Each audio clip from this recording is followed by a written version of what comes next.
Hello everybody, Andy from Glass Half Dead here, and today I want to talk to you about a compendium tier list. Chaps, chapesses, chapai, we're 2 years into Kill Team.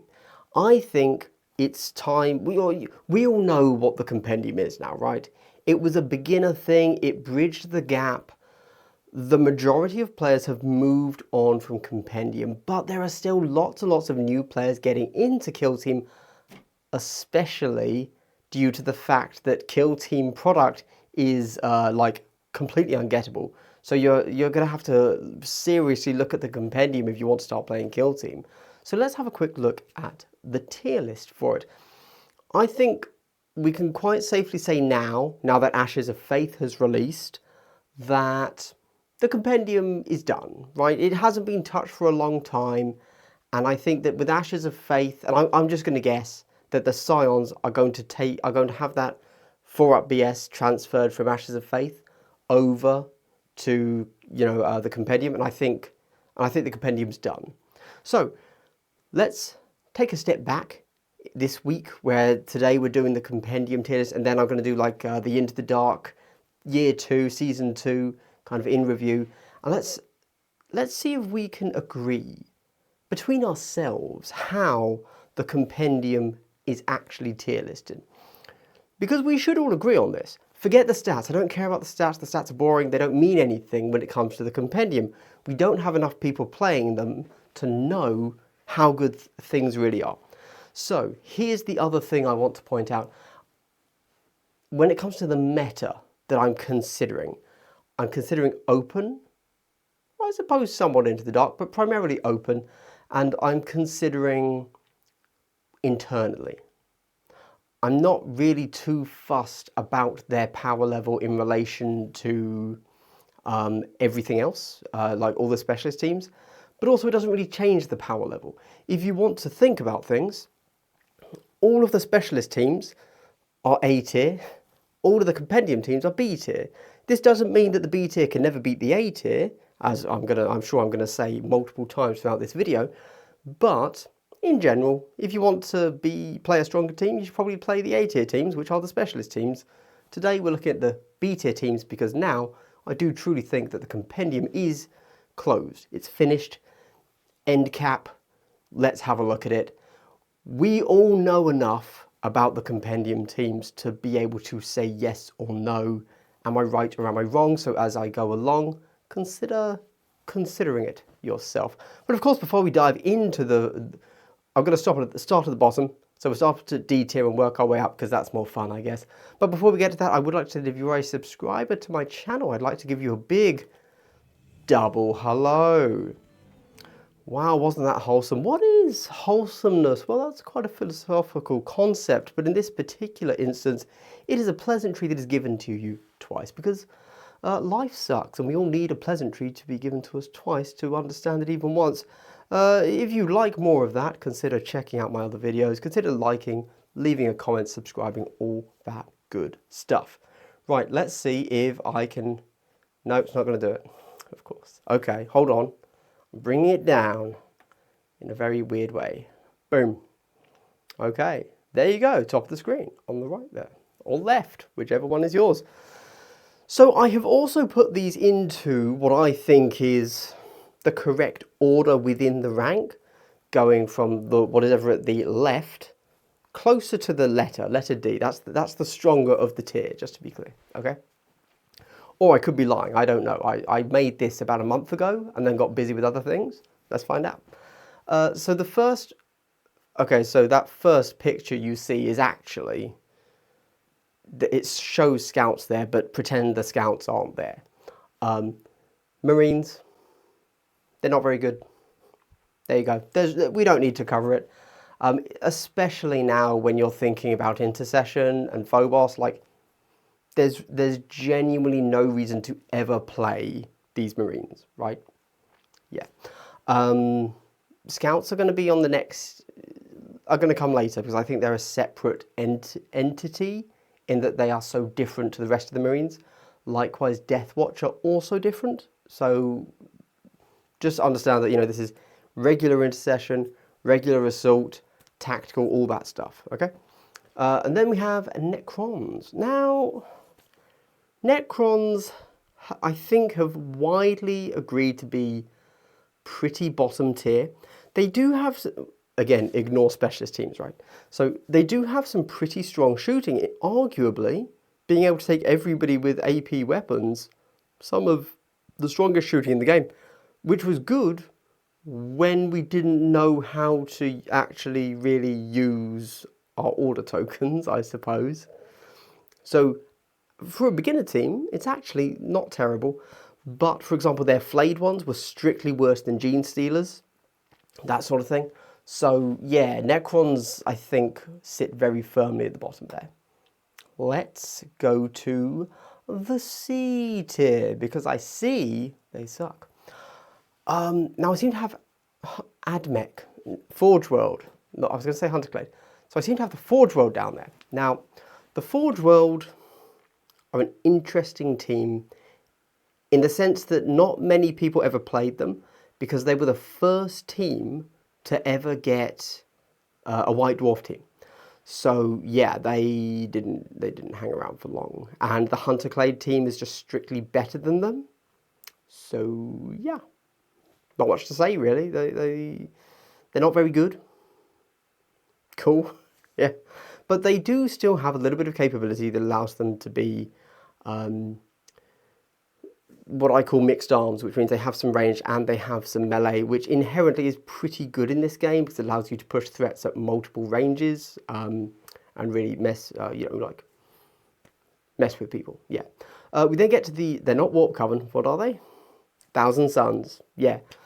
So I distinctly recall when, and again, Warp Coven I think was the second team to ever get a White Dwarf. Warp Coven, no, Thousand Suns. There was a lot of debate at the time about which team is better.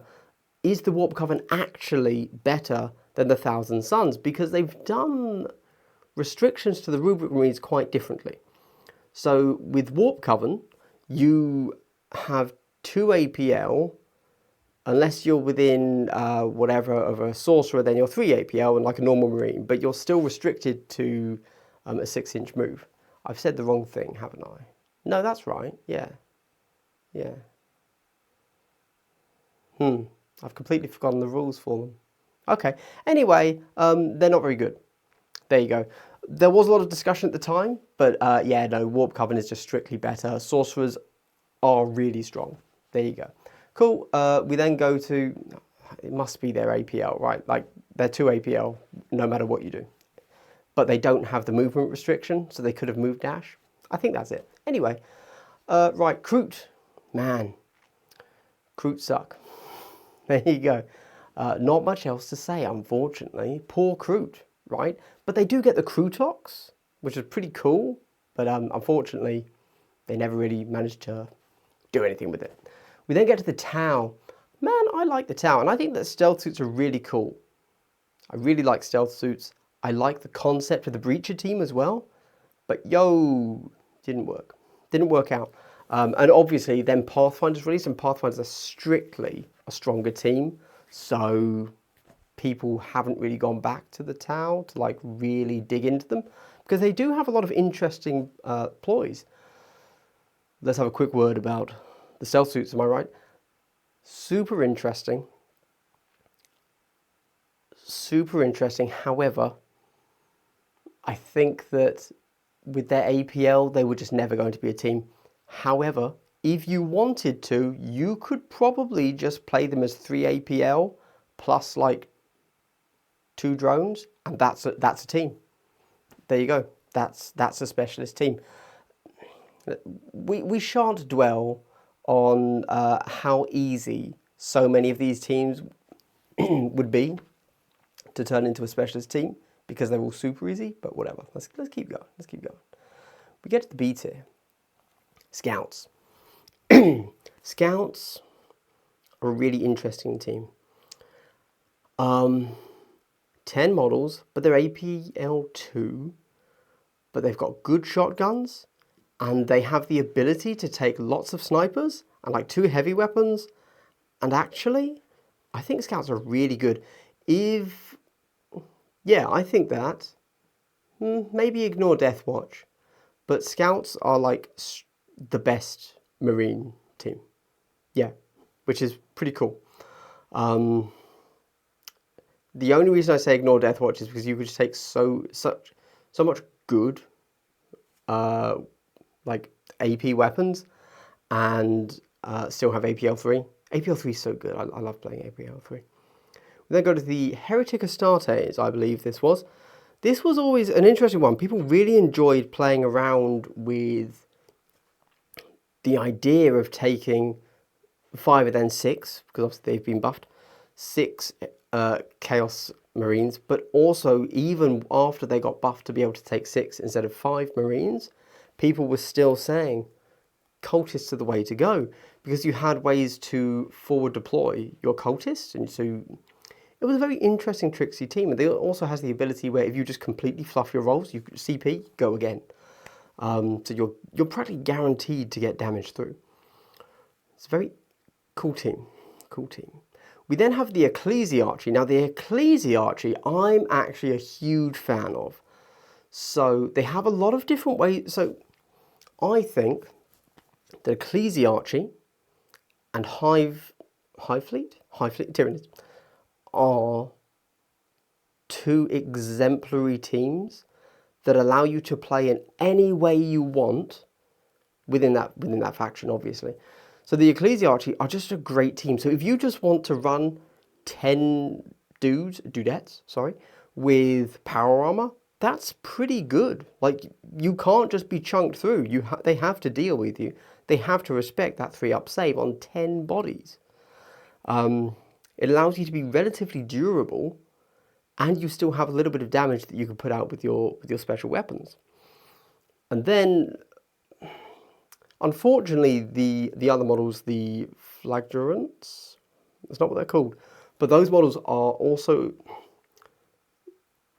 interesting, really cool. Probably, if we were looking at balance, kind of needed to be like +1 model on the other fire teams they could take, compared to, just 10 Battle Sisters, right?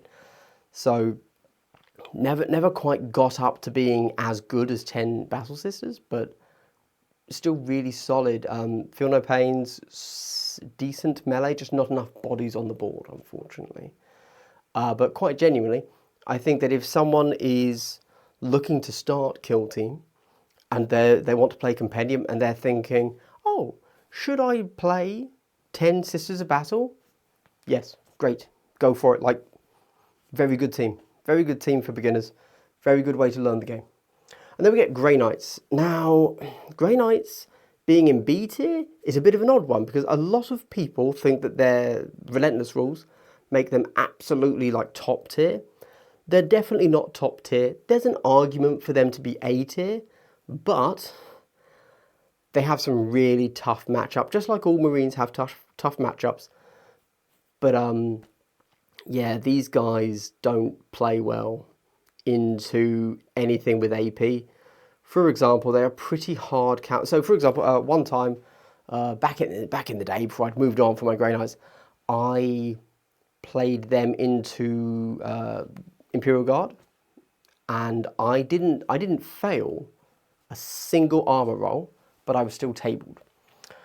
So yeah, there are just teams out there that have enough AP to smash them off the board. Obviously, that's kind of the case with all Marines, in a sense, but yeah, I mean, that's why all the other Marines are at the bottom of this tier, right? Okay, let's keep going. Next one. Into the A tier, the ass. So, what do we have there at the A tier all the way on the right? Well, we have Scions. So again, this is me assuming, so it's not actually Scions, it's Imperial Guard. But this is me assuming that the Scions are going to go to 4-up ballistic skill. If they stayed at 3-up, these guys would be in S tier.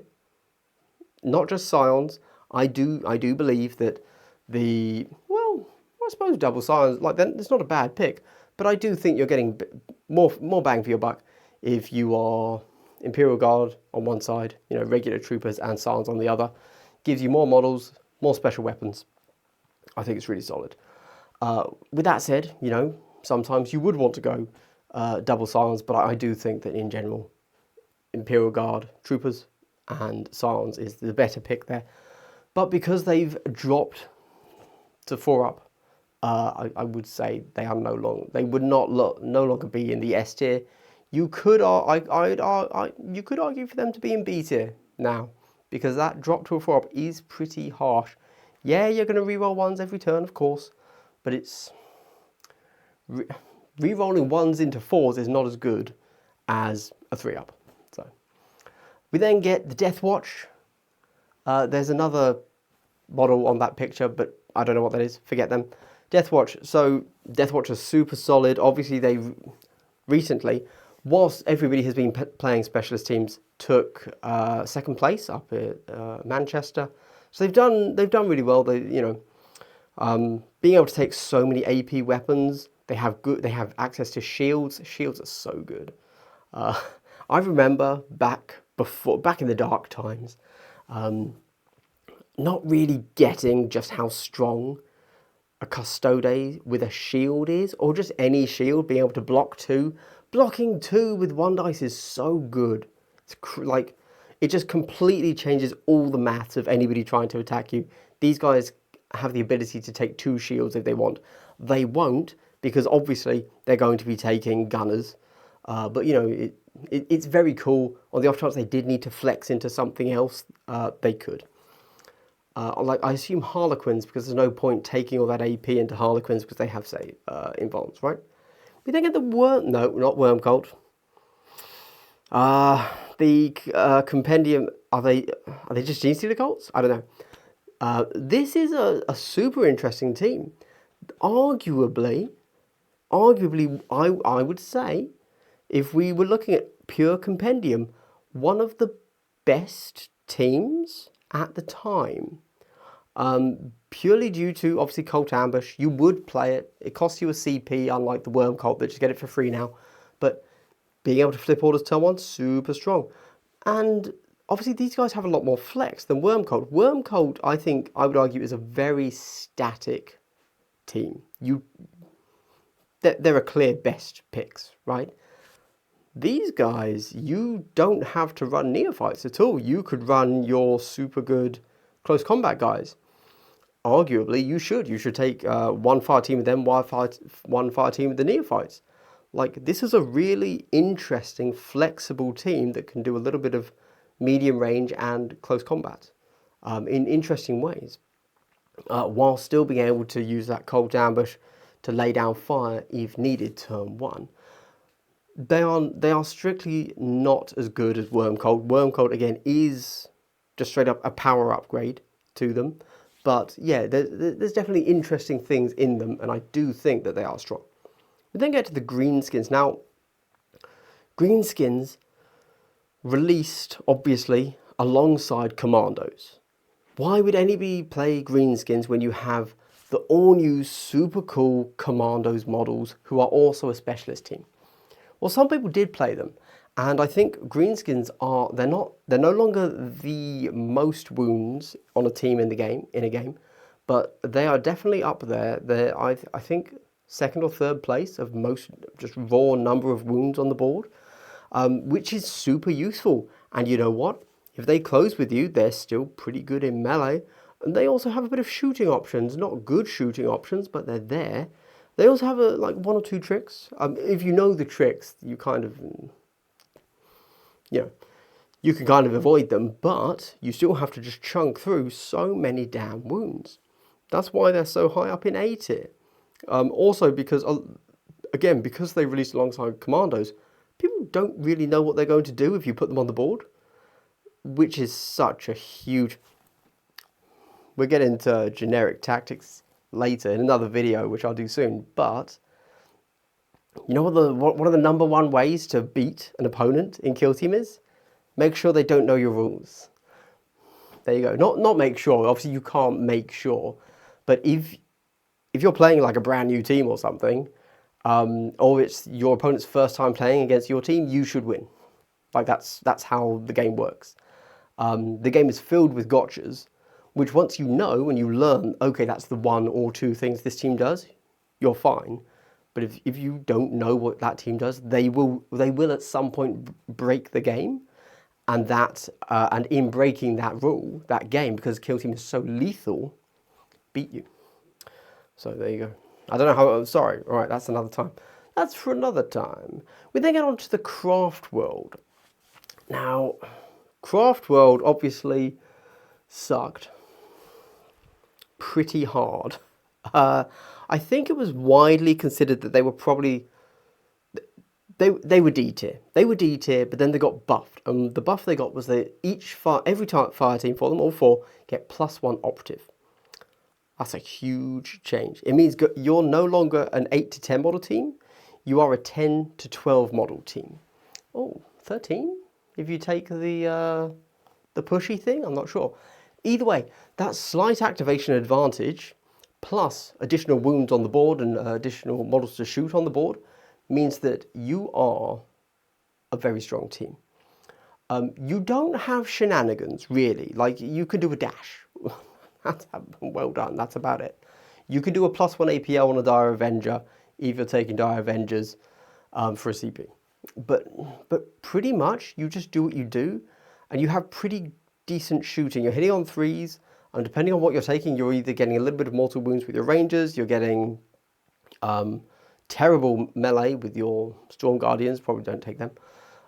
You've got a heavy weapon, which is very good, or you've got just the general shooting of the Dire Avengers is actually pretty strong because you've got everything having rending, which is really nice, obviously. Yeah, strong team, which was also a really good team for people to start understanding the game and seeing that a bottom tier, a D tier team with just +2 models goes to potentially S tier. I put them in A tier because they haven't really proven themselves. Like, it's not really their fault because obviously by the time they got buffed, everybody had moved on to a bunch of specialist teams. I don't think they got buffed until definitely after Chownath.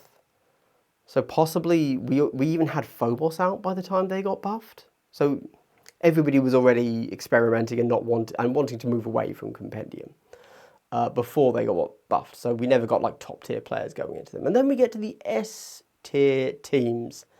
So you might have noticed, obviously I should have said it way back when I did Hunterclade and Warp Coven, but I have chosen, because this is a Compendium tier list, to keep on the teams that are no longer allowed to be played in tournaments.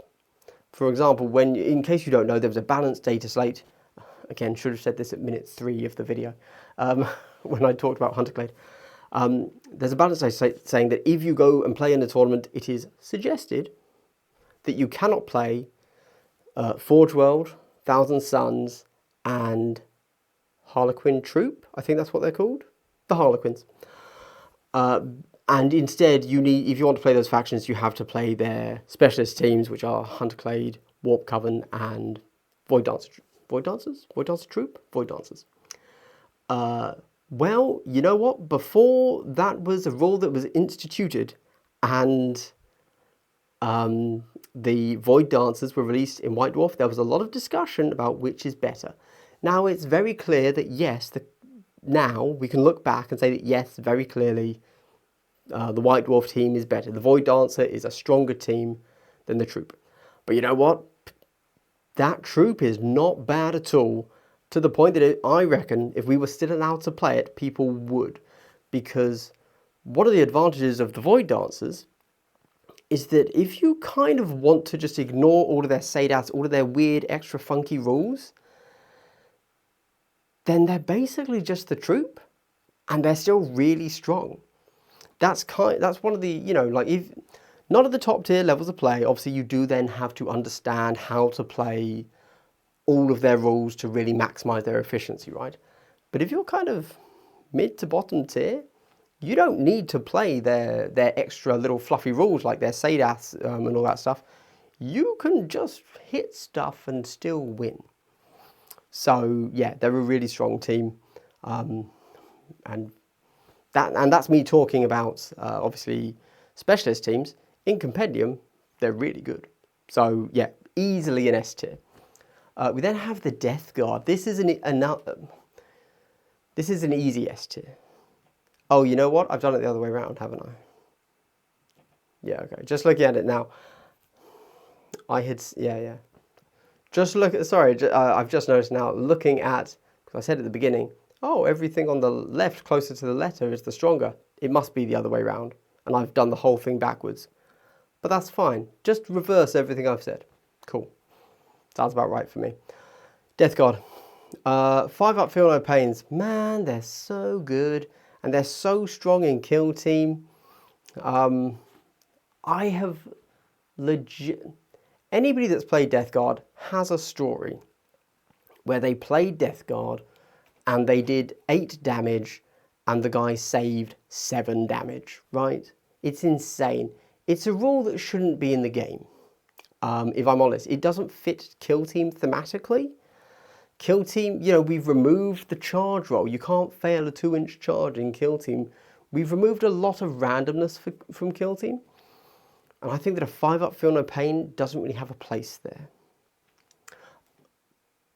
Because the rest of the game is so lethal that you basically know the maths, like, or the probabilities when you do a thing that something will die. And a Feel No Pain just completely screws with it. If it was a 5-up Feel No Pain to a maximum of X reduced, like 3, to a maximum of 3 saved per attack, then it'd be like, like per entire attack, not per dice, but per the entire event. Then it'd be like, okay, fine, cool. I can handle that. Or no, well, I guess it would be a 5-up Feel No Pain, so total save 5. Even that would be better than saving. Anyway, whatever. You get the point. It's no good. There you go. I actually prefer the move to damage reduction. And I think that, honestly, Death Guard should be damage reduction of, you know, to a minimum of 3 or whatever. But then they'd get rocked because Feel No Pains are so strong. Of course, Feel No Pains are also incredibly unreliable. Certainly I can't roll a 5-up to save my life. I recently played the Chaos Cult, for example, where they get a 5-up Feel No Pain. I didn't make a single 5-up Feel No Pain in that game. Literally, not one Feel No Pain. And I got tabled. So that was painful, yeah. Needless to say, I don't like teams where I have to roll dice well. Unfortunately, everybody else seems to love them though because they can roll 5s. We then get the Custodes. This is a real interesting team. Now, obviously, they've just had a big resurgence, thanks primarily to Into the Dark. Old Jimmy K over there taking KTO #1.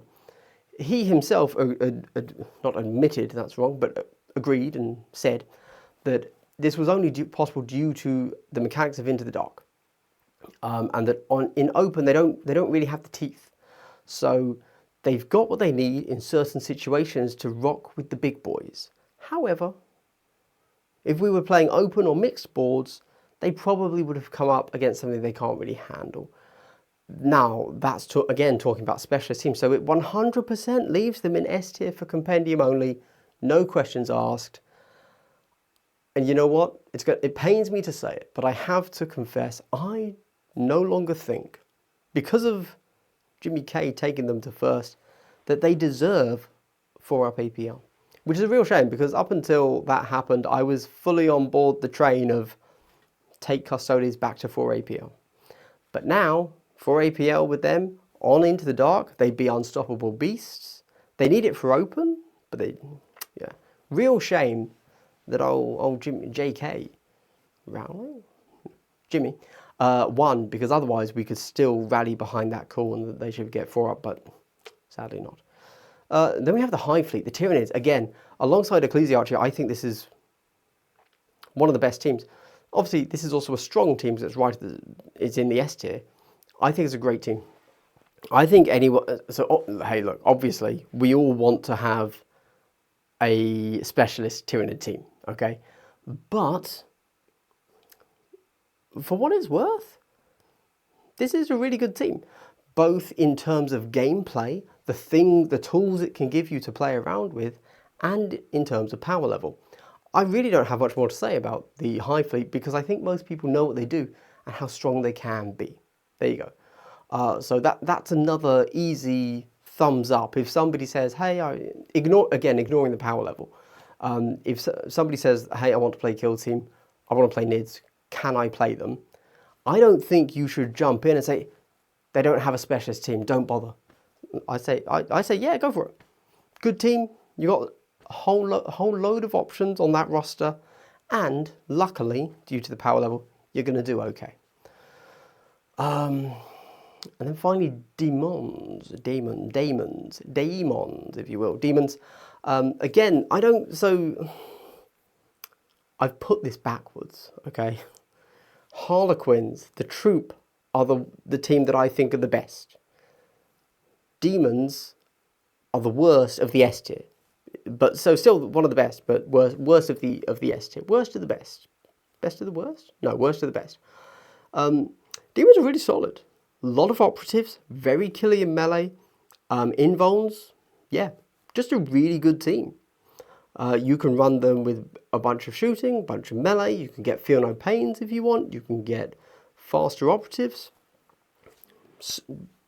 Really good team.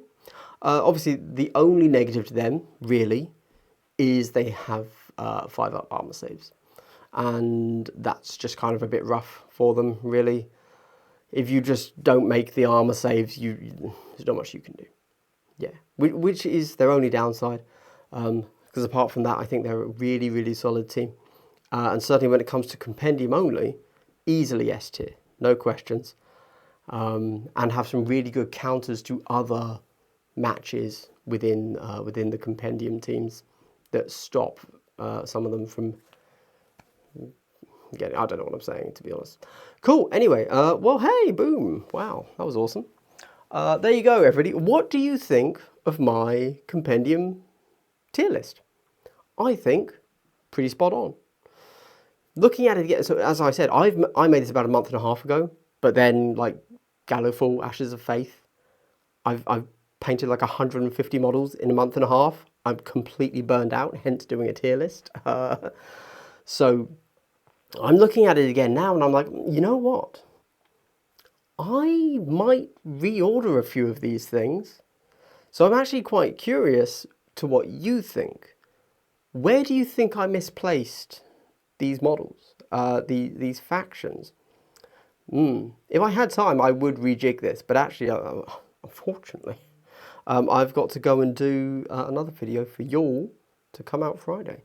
So, guys, thank you so much for watching. If you made it to the end of the video, I'd like to give you a big triple hello. Wow, wasn't that wholesome? Y'all, seriously, if you made it to the end of the video, thank you so much for watching. Very genuinely, nothing helps a small YouTube channel like mine more than just watching the damn thing. So thank you very much for doing that. Kill Team, hype. Obviously, we're about to jump into 10th and I'm really excited for it as well. So I'm going to be talking about that a lot. But this week, it's all Kill Team all the time. Also, I'm going to start streaming a little bit more on YouTube. So I hope to see you in a live stream at some point. If you do, jump in, make sure to say hi, keep that chat bumping. Anyway, thank you so much. Oh, I've got like, subscribe, leave a comment. There you go. That's stuff I meant to say, isn't it? Thank you so much for watching, everybody. Have a good day. Stay hydrated. Goodbye.